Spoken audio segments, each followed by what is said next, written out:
Maqala General Hospital, the second largest hospital in Tigray, was used to deliver its services not only to the people of Tigray but also to the people of neighboring regions of Afar and Amhara. However, the 2 years long war, the consequent all-encompassing siege and termination of basic services has compromised the quality of its services. Sister Hiyot Aragawi, a coordinator of the RT case team at Maqala Hospital, says the peace agreement signed made her happy and hopeful, though it has not yet brought any tangible difference to the people of Tigray except only for hope.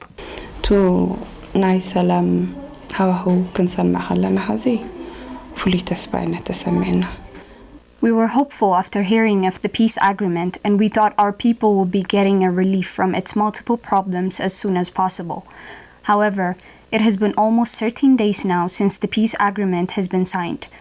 Yet still we haven't seen anything tangible besides hope. Dr. Philemon Mesfin, the chief executive director of the hospital, also says that the hospital is still losing many of its patients due to lack of medical supplies. Well, the peace agreement has been, since it's been signed, it's been almost 2 or 3 weeks. And they have promised to open the humanitarian corridor before about a week or 2 weeks. But for me, peace agreement, as a hospital CEO, peace agreement have to be as simple as getting medication for my patients. I cannot analyze the other political scenarios or something. For me, it should be as simple as getting the medications and getting the necessary equipment to treat my patients. So for me, that hasn't happened up until now. And I'm expecting, I don't want to be pessimist about this, because it's only been about a week or 2 weeks, and I do feel like the peace agreement can go a bit further, more than what's happening right now. And I do expect that I do have the rumors that the humanitarian corridor may open within shortly.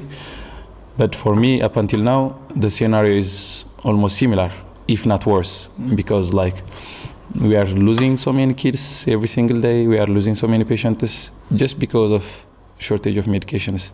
Our staff have been working for the past 18 or 19 months without salary, and they are still here to treat their patients. But without medications and equipment, it's a bit tough job to do. So for me, the peace agreement should be as simple as getting my medications. But up until now, there hasn't been any change on that, and we are losing so many people every single day that we could have saved if we had the medications. According to Sister Hiyot, the hospital has not yet been able to know the whereabouts of half of its HIV positive patients due to the termination of basic service and other related problems.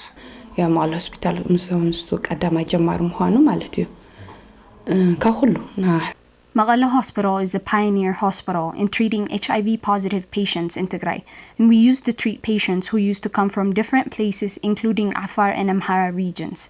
Totally, we had around 4,000 permanent and 1,000 emergency patients here. Currently, we don't even know the whereabouts of half of our patients, as we don't have any access to telecommunication.